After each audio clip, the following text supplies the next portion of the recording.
Hello friends, welcome back to channel. இன்றைக்கி நம்ம channel என்ன பார்க்க போகிறோம்னா குங்குமாதி ஆயில் வச்சு இன்றைக்கி நம்ம ஒரு கோல்ட் ப்ராசஸ் சோப் தான் மேக் பண்ண போகிறோம். இது பார்த்திங்கன்னா ஸ்கின்னுக்கு அவ்வளோ பெனிஃபிட்ஸ் கொடுக்கும். இதில் நம்ம 13 ஹெர்ப்ஸ்க்கு மேலே நம்ம போட்டு இந்த ஆயில் ரெடி பண்ணியிருக்கோம். இந்த ஆயில் வச்சு தான் இன்றைக்கி நம்ம குங்குமாதி சோப் ரெடி பண்ண போகிறோம். குங்குமாதி ஆயில் செட் ஆகிறவங்க இந்த மாதிரி சோப்பாகவும் யூஸ் பண்ணிக்கலாம். மேக்ஸிமம் ஆயிலி ஸ்கின்னுக்கு இந்த ஆயில் டைரெக்டாக செட் ஆகாது. அவங்களாம் இந்த மாதிரி சோப்பாக செஞ்சு யூஸ் பண்ணும்போது அதோட பெனிஃபிட்ஸ் கிடைக்கும். வாங்க இந்த சோப் எப்படி ரெடி பண்ணுறதுன்னு வீடியோக்குள்ளே போய் பார்க்கலாம். நம்ம சேனல் சப்ஸ்கிரைப் பண்ணலாம். கீழே உள்ள சப்ஸ்கிரைப் பட்டன் அமைச்சு பக்கத்தில் பெல் சிம்பிளி கிளிக் பண்ணுங்கள். அதில் ஆன்லைன் கிளிக் பண்ணுங்கள்.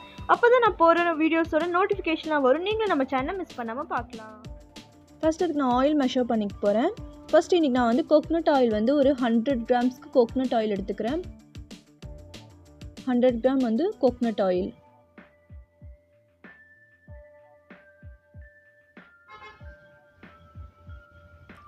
நெக்ஸ்ட்டு நான் கேஸ்டர் ஆயில் 12.5 கிராம்ஸ்க்கு கேஸ்டர் ஆயில் எடுத்துக்கிறேன். விளக்கெண்ணெய் ஒரு 12.5 கிராம்ஸ்க்கு நான் எடுத்துக்கிறேன். அடுத்த ஆயில் என்னென்னு பார்த்தீங்கன்னா குங்குமாதி ஆயில். குங்குமாதி ஆயில் ஒரு 100 கிராம்ஸ்க்கு நான் எடுத்துக்க போகிறேன். இந்த ஆயிலில் நம்ம ஒரு 13 வகையான ஹெர்ப்ஸ் போட்டிருக்கோம். ரொம்ப சூப்பராக எல்லா ஸ்கின் ப்ராப்ளத்துக்கும் ஒரு சூப்பர் சொல்யூஷனாக இருக்கும் இந்த குங்குமாதி ஆயில். இது எப்படி மேக் பண்ணுறது அப்படிங்கிற ஃபுல் வீடியோவும் நம்ம கிளாஸஸ் போயிட்டுருக்கு. குங்குமாதி கிளாஸஸ் இருக்குது. ரொம்ப அஃபோர்டபுள் ப்ரைஸில் நம்ம கிளாஸ் சொல்லி கொடுத்துட்ருக்கோம். இந்த கிளாஸ் டீட்டெயில்ஸ் தெரிஞ்சுக்கலாம். டிஸ்கிரிப்ஷனில் வாட்ஸ்அப் நம்பர் இருக்கும். அதில் நீங்கள் வாட்ஸ்அப் பண்ணி என்கிட்ட டீட்டெயில்ஸ் கேட்டுக்கலாம். இப்போ நான் அதை 100 கிராம்ஸ் ஆட் பண்ணிவிட்டேன். நெக்ஸ்ட்டு கடலெண்ணெய் ஒரு 37 கிராம்ஸ் பீனட் ஆயில். அது ஒரு 37 கிராம்ஸ்க்கு நான் எடுத்துக்கிறேன். இப்போ நான் ஆயில்ஸ் எல்லாமே மெஷர் பண்ணிட்டேன்.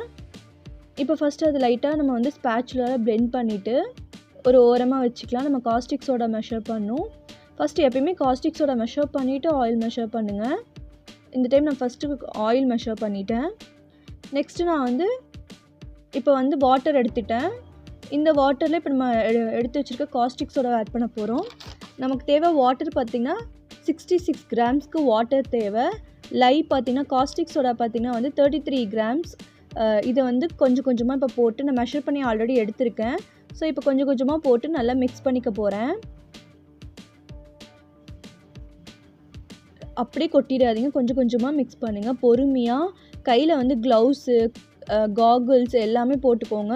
இந்த சொல்யூஷன் நீங்கள் மிக்ஸ் பண்ணும்போது பக்கத்தில் குழந்தைங்களோ இல்லை பெட்ஸோ இல்லாமல் பார்த்துக்கோங்க. நீங்கள் பண்ணும்போது உங்களோட விண்டோஸ் எல்லாம் ஓப்பன் பண்ணிக்கோங்க. ரொம்ப கேர்ஃபுல்லாக பண்ணுங்கள். கண்டிப்பாக கையில் க்ளவுஸ் போட்டுக்கோங்க. ஃபுல் ஹேண்ட் ட்ரெஸ் போட்டால் இன்னும் கொஞ்சம் பெட்டராக இருக்கும். கண்டிப்பாக க்ளவுஸு, மாஸ்க்கு, காகுல்ஸ் எல்லாமே போட்டுக்கோங்க. இப்போ நல்லா நான் மிக்ஸ் பண்ணிக்கிறேன். இப்போ நல்லா மிக்ஸ் பண்ணிவிட்டு இது ரூம் டெம்பரேச்சருக்கு வெயிட் பண்ணிவிட்டு நம்ம அடுத்த இது பார்த்துக்கலாம். இப்போ பார்த்திங்கன்னா ரூம் டெம்பரேச்சருக்கு வந்துருச்சு. நம்ம இப்போ ஆயிலோட ஃபில்ட்ரு பண்ணி ஆட் பண்ணிக்க போகிறோம். கண்டிப்பாக ஃபில்ட்ரு மெத்தடை நீங்கள் ஸ்கிப் பண்ணக்கூடாது. இப்போ நான் ஃபில்ட்ரு பண்ணி லையை ஆயிலோட மிக்ஸ் பண்ணிக்க போகிறேன். இதில் நான் வேறு எந்த இதுவுமே ஆட் பண்ணலை. ஏன்னா குங்குமாதி ஆயில் நான் எல்லா ஹெர்ப்ஸ் போட்டிருக்கனால அந்த ஆயில் வச்சு மட்டும் நான் அப்படியே ரெடி பண்ண போகிறேன். ஃபஸ்ட்டு நான் ஸ்பேச்சுலால் கொஞ்சம் நேரம் மிக்ஸ் பண்ணிக்க போகிறேன். ரெண்டும் பைண்ட் ஆகிற வரைக்கும் மிக்ஸ் பண்ணிக்க போகிறேன். இதே மாதிரி நீங்கள் வேறு ஏதாவது ஹெர்ப்ஸ் வச்சு ஆயில் இன்ஃப்யூஸ் பண்ணிக்கலாம். இந்த கோல்ட் ப்ராசஸ் மேக்கிங் கிளாஸஸும் நம்மக்கிட்ட அவைலபிளாக இருக்குது. Gold process 24 hours gold process ரெண்டுமே அவைலபிளாக இருக்குது. பிகினஸாக இருக்கீங்க, ஒன்றுமே தெரியாது அப்படிங்க கூட நம்மளோட கிளாஸஸை லேர்ன் பண்ணிக்கலாம். அதுவும் நீங்கள் உங்கள் ஃப்ரீ டைம்ஸில் லேர்ன் பண்ணிக்கலாம். நான் வீடியோஸ் எல்லாம் சென்ட் பண்ணிடுவேன். நீங்கள் அதில் பார்த்து லேர்ன் பண்ணிவிட்டு டவுட்ஸ் எல்லாமே கிளியர் பண்ணிக்கலாம். ரொம்ப சூப்பராக நீங்களே உங்களுக்கு தேவையான சோப்ஸ் எல்லாம் ரெடி பண்ணிடலாம் வீட்லேயே இருந்து.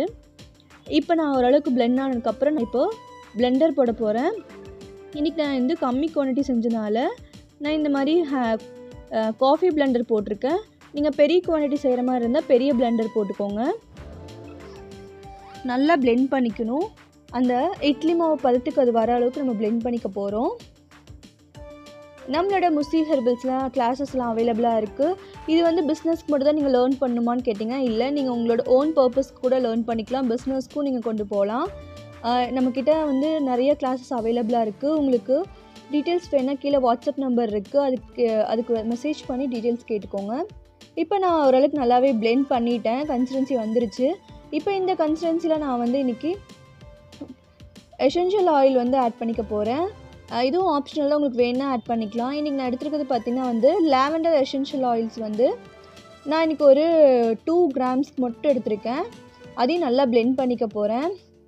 நான் பார்த்திங்கன்னா கொஞ்சம் ஓவராக பிளெண்ட் பண்ணிட்டேன். ஸோ அதனால் என்னாச்சுன்னா சோப் ரொம்ப வந்து இதாகிருச்சு, திக்கன் ஆயிடுச்சு. அது ஒன்றும் பிரச்சனை இல்லை, அது வந்தாலும் ஒன்றும் ப்ராப்ளம் இல்லை. நம்ம போர் பண்ணுற கன்சிஸ்டன்சி இருந்தால் ஈஸியாக கரெக்டான ஷேப்ஸில் வரும். பார்த்திங்கன்னா போர் பண்ணுற கன்சிஸ்டன்சியில் நம்ம எடுத்து இந்த மாதிரி போடுற மாதிரி கன்சிஸ்டன்சி ஆயிடுச்சு. ஏன்னா நீங்கள் வந்து எசென்ஷியல் ஆயிலெலாம் போட்டு திரும்ப பிளெண்ட் பண்ணாமல் நீங்கள் லைட்டாக ஸ்பேச்சுலாலே மிக்ஸ் பண்ணிவிட்டு போர் பண்ணிடணும். நான் திரும்ப பிளெண்டர் போட்டனால நமக்கு இந்த மாதிரி ஆயிடுச்சு. ஒன்றும் ப்ராப்ளம் இல்லை. இப்போ இதெல்லாம் நான் வந்து உங்களுக்கு ஃபுல்லாக போட்டு காட்டுறேன். இப்போ நான் எல்லாத்துலேயும் போர் பண்ணிவிட்டு ஸ்ப்ரே பண்ணிவிட்டு நல்லா டேப் பண்ணிக்கோங்க. நல்லா முடிஞ்ச அளவுக்கு எவ்வளோ டேப் பண்ணுறீங்க அந்தளவுக்கு டேப் பண்ணும்போது ஏர் பபிள்ஸ் ஃபார்ம் ஆகாது. இது அப்படியே நான் ஒரு 24 ஹவர்ஸ்க்கு அப்புறம் ஓப்பன் பண்ணி காட்டுறேன். இப்போ 24 ஹவர்ஸ் ஆயிடுச்சு. பார்த்திங்கன்னா வந்து சூப்பராக ரெடி ஆயிடுச்சு. என்ன நம்ம கொஞ்சம் கன்சிஸ்டன்சி முன்னாடியே எடுத்துருந்தோம்னா இன்னும் பக்காவாக வந்திருக்கும். அங்கங்கே லைட்டாக ஹோல்ஸாக இருக்கும், ஒன்றும் ப்ராப்ளம் இல்லை, நார்மல் தான். பட் ஒட்டாமல் நல்லாவே வந்துருச்சு. நீங்கள் கரெக்டாக பர்ஃபெக்டாக கன்சிஸ்டன்சி மட்டும் கொஞ்சம் அதிகம் பிளெண்ட் பண்ணாமல் இருந்தீங்கன்னா இன்னும் நல்லா பர்ஃபெக்டாக வந்திருக்கும். இப்போ நம்ம சோப் ரெடி ஆகிடுச்சு. இது எல்லா டைப் ஸ்கின்னுக்கும் யூஸ் பண்ணிக்கலாம். இது வந்து நீங்கள் 30 to 45 டேஸ்க்கு க்யூரிக்கு வச்சுட்டு அதுக்கப்புறம் நீங்கள் இதை யூஸ் பண்ண ஆரம்பிச்சிடலாம். கம்பல்சரி க்யூரிக்கு வச்சுட்டு பிஹெச் டெஸ்ட் பண்ணி பார்த்துட்டு உங்களுக்கு 7 to 10 இருந்துச்சுன்னா நீங்கள் யூஸ் பண்ண ஆரம்பிச்சிடலாம். இது எல்லாருமே ட்ரை பண்ணி பாருங்கள். உங்களுக்கு இதில் ஏதாவது டவுட் இருந்தால் எனக்கு வந்து கமெண்ட் பண்ணுங்கள். இந்த வீடியோ உங்களுக்கு யூஸ்ஃபுல்லாக இருக்குன்னு நம்புகிறேன். உங்களுக்கு இந்த வீடியோ பிடிச்சிருந்தால் லைக் பண்ணி உங்கள் ஃப்ரெண்ட்ஸ் அண்ட் ஃபேமிலிக்கு ஷேர் பண்ணுங்கள். நெக்ஸ்ட் வீடியோ சந்திக்கிறேன். Bye, take care, thanks for வாட்சிங்.